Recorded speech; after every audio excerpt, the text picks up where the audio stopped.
नमस्कार दोस्तों, राजस्थानी साहित्य से संबंधित इस तीसरे वीडियो में आपका स्वागत है। साथियों, इसमें 10 महत्वपूर्ण राजस्थानी साहित्य से संबंधित प्रश्नों को समाहित किया गया है, जो आपकी परीक्षा के लिए काफी महत्वपूर्ण है। तो शुरुआत करते हैं। इस वीडियो में आने वाले प्रश्नों का उत्तर देकर आप अपना मूल्यांकन भी कर सकते हैं। इसके लिए एक नोटबुक में 1 से 10 अंक क्रम से लिखें। वीडियो में आने वाले प्रश्न और उसके चारों ऑप्शन को ध्यान से सुनें और अपना उत्तर देने का प्रयास करें। बाद में बताए गए सही उत्तर से अपने उत्तर का मिलान करें। दोस्तों, एक रिक्वेस्ट और है, यदि आप इस चैनल पर नए हैं तो चैनल को सब्सक्राइब जरूर करें और साथ में बेल आइकन के बटन को दबा देवें ताकि इस चैनल पर आने वाले वीडियो के नोटिफिकेशन आप तक जल्दी पहुंच सकें। तो पहला प्रश्न है, शिशुपाल वधम संस्कृत महाकाव्य की रचयिता महाकवि माघ का निवास स्थान था। पहला ऑप्शन है मंडोर, दूसरा ऑप्शन है बालाथल, तीसरा ऑप्शन है बिजोलिया, चौथा ऑप्शन है भीनमाल। तो बताएं साथियों, इसका सही आंसर क्या होगा? इसका सही आंसर है साथियों भीनमाल। ये भीनमाल स्थान जो है वो वर्तमान में जालोर जिले में स्थित है और यहीं से महाकवि माघ का संबंध था। दूसरा प्रश्न है, मंडन द्वारा राजवल्लभ नामक ग्रंथ किस भाषा में लिखा गया है? पहला ऑप्शन राजस्थानी भाषा, दूसरा ऑप्शन उर्दू, तीसरा ऑप्शन फारसी और चौथा संस्कृत। तो बताएं साथियों, इसका सही आंसर मंडन द्वारा राजवल्लभ नामक ग्रंथ किस भाषा में लिखा गया है? तो इसका सही आंसर है यह संस्कृत भाषा में लिखा गया है।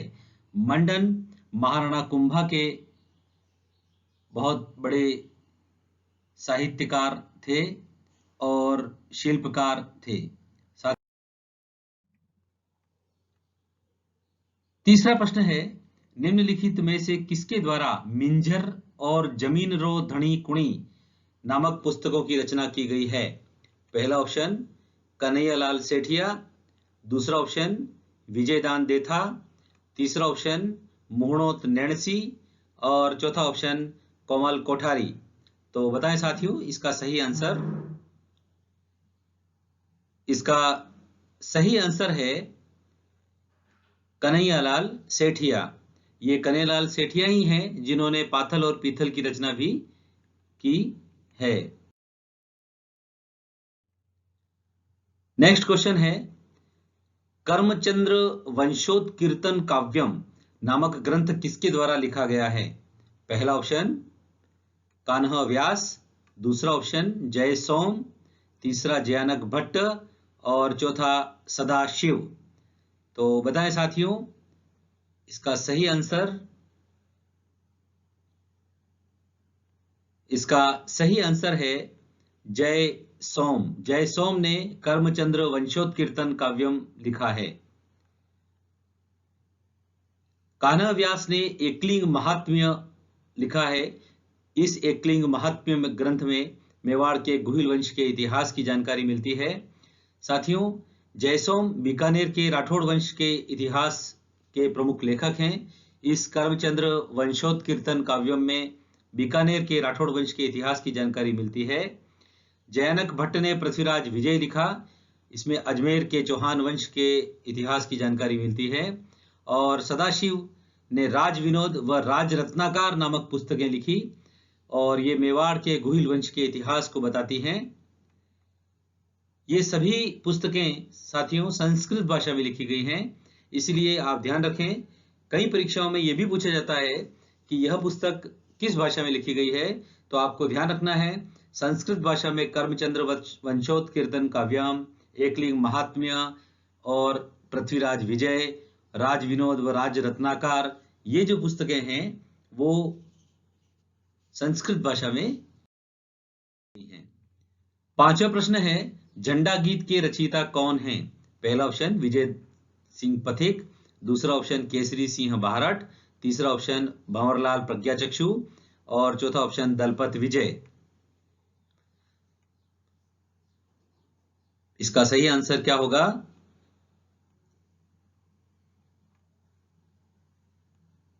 इसका सही आंसर है विजय सिंह पथिक। विजय सिंह पथिक ने। छठा प्रश्न है, बांकीदास द्वारा डिंगल भाषा में रचित बांकीदास रिखयात में किस वंश के इतिहास की जानकारी मिलती है? पहला ऑप्शन जोधपुर के राठौड़ वंश के इतिहास की जानकारी, दूसरा ऑप्शन मेवाड़ के गुहिल वंश के इतिहास की जानकारी, तीसरा बीकानेर के राठौड़ वंश का इतिहास की जानकारी और चौथा जयपुर के कछवाहा वंश के इतिहास की जानकारी। तो बताएं इसका सही आंसर। इसका सही आंसर है जोधपुर के राठौड़ वंश के इतिहास की जानकारी मिलती है। बांकीदास रिखयात में जोधपुर के इतिहास मिलती है। सातवां प्रश्न है, अमर काव्य वंशावली नामक ग्रंथ के रचयिता कौन हैं? महाराणा राज सिंह, बी महाराणा कुंभा, सी रणछोड़ भट्ट और डी कृष्णानंद व्यास। बताएं इसका सही आंसर। अमर काव्य वंशावली नामक ग्रंथ के रचयिता कौन हैं? इसका सही आंसर है रणछोड़ भट्ट। ये रणछोड़ भट्ट मेवाड़ के महाराणा राज सिंह के प्रमुख दरबारी साहित्यकार लेखक थे। अचलदास खिचरी वचनिका नामक ग्रंथ किसके द्वारा लिखा गया है? पहला ऑप्शन गार्डन शिवदास, दूसरा ऑप्शन ईसरदास बारहट, तीसरा ऑप्शन पृथ्वीराज राठौड़ पिथल और सूर्यमल मिश्रण। तो बताएं इसका सही आंसर। अचलदास खिचरी वचनिका नामक ग्रंथ किसके द्वारा लिखा गया है? इसका सही आंसर है गार्डन शिवदास के द्वारा अचलदास खिचरी वचनिका नामक ग्रंथ लिखा है। अचलदास खिचरी वचनिका में गागरोन के इतिहास की जानकारी मिलती है। नवा प्रश्न है, पाथल और पीथल निम्न में से किसके द्वारा लिखा गया था? विजयदान देथा, दूसरा ऑप्शन पृथ्वीराज राठौड़, तीसरा ऑप्शन सूर्यमल मिश्रण और चौथा ऑप्शन कन्हैयालाल सेठिया। तो बताएं इसका सही आंसर।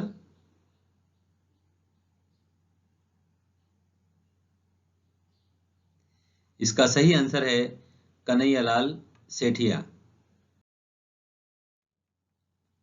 10वां प्रश्न है, राम रासों के रचयिता कौन हैं? पहला ऑप्शन ईसरदास, दूसरा ऑप्शन पद्मनाभ, तीसरा ऑप्शन माधोदास ददवाड़िया, चौथा ऑप्शन कर्णीदान। तो बताइए इसका सही आंसर। इसका सही आंसर है राम रासो माधोदास ददवाड़िया ने लिखी है। साथियों, ईसरदास भी प्रमुख साहित्यकार हैं, पद्मनाभ भी हैं और कर्णीदान भी हैं। तो आप इसे भी ध्यान रखें। ईसरदास ने गरुड़ पुराण, गुण भागवत, हंस व गुण निधादत और ठाकुरसी देवावत ये पुस्तकें लिखी हैं। पद्मनाभ ने कान्हड़दे प्रबंध लिखी है। कान्हड़दे प्रबंध में जालोर के इतिहास की जानकारी मिलती है। और माधोदास ददवाड़िया ने एक पुस्तक और लिखी है गुणगज मोख नाम से। और कर्णीदान ने सूरज प्रकाश नामक पुस्तक लिखी है। वीडियो संख्या 2 में पूछे गए प्रश्न का गिरधर आसिया द्वारा डिंगल भाषा में रचित ग्रंथ सगत रासों में निम्न में से किसका वर्णन मिलता है? महाराणा प्रताप का, जसवंत सिंह का, शक्ति सिंह का और राव चंद्रसेन का। तो साथियों, इसका सही आंसर है शक्ति सिंह का। ये शक्ति सिंह महाराणा प्रताप के भाई थे और इन्हीं का वर्णन गिरधर आसिया द्वारा लिखित ग्रंथ सगत रासों में मिलता है। अब आपके लिए प्रश्न है राव जेतसिरो पाछड़ी छंद के रचयिता कौन है? पहला ऑप्शन गार्डन गोपीनाथ, दूसरा ऑप्शन बिठू सुजा, तीसरा ऑप्शन बिठू मेहो और चौथा ऑप्शन ईसरदास। इस प्रश्न का उत्तर कमेंट्स बॉक्स में आप दे सकते हैं। और यदि आप इस प्रश्न का उत्तर देखना चाहें तो चौथे वीडियो में दिया जाएगा। साथियों, आप ये वीडियो जरूर देखें, ये निश्चित रूप से आपकी परीक्षा के लिए काफी उपयोगी होगा।